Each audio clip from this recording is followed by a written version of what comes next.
नमस्कार,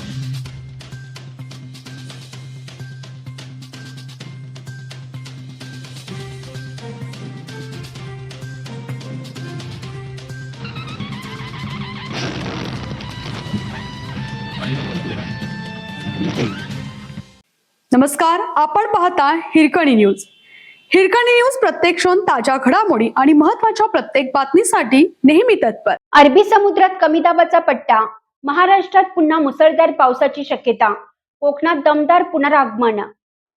NN मुंबई अरबी समुद्रात कमी दाबाचा पट्टा सक्रिय झाल्याने महाराष्ट्रात पुन्हा एकदा मुसळधार पावसासाठी पोषक वातावरण निर्माण झाले आहे. हवामान विभागाच्या अंदाजानुसार कोकण किनारपट्टीवर पावसाने जोरदार पुनरागमन केलं असून पुढील काही दिवस राज्यातील अनेक भागात धो-धो पाऊस कोसळण्याची शक्यता आहे.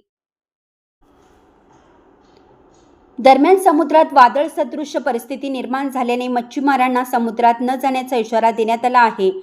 अरबी समुद्रात कमी दाबाचा पट्टा कसा तयार झाला? अरबी समुद्राच्या पूर्व मध्य भागात कमी दाबाचा पट्टा निर्माण झाला असून त्याला अनुकूल चक्रीय वाऱ्याची स्थिती तयार झाली आहे. त्यामुळे समुद्रातून मोठ्या प्रमाणात बाष्पयुक्त वारे महाराष्ट्राच्या किनारपट्टीकडे येत आहेत. या प्रणालीमुळे कोकण, घाटमाता आणि पश्चिम महाराष्ट्रात पावसाचा जोर वाढण्याची शक्यता हवामान तज्ज्ञांनी व्यक्त केली. रत्नागिरी, सिंधुदुर्ग, रायगड आणि पालघर जिल्ह्यात अनेक ठिकाणी मध्यम ते जोरदार पावसाची नोंद झाली आहे. मुंबई आणि ठाण्यातही ढगाळ वातावरणासह अधूनमधून मुसळधार सरी कोसळत आहेत. पुढील 48 तासात कोकणात अतिमुसळधार पावसाचा इशारा देण्यात आला आहे.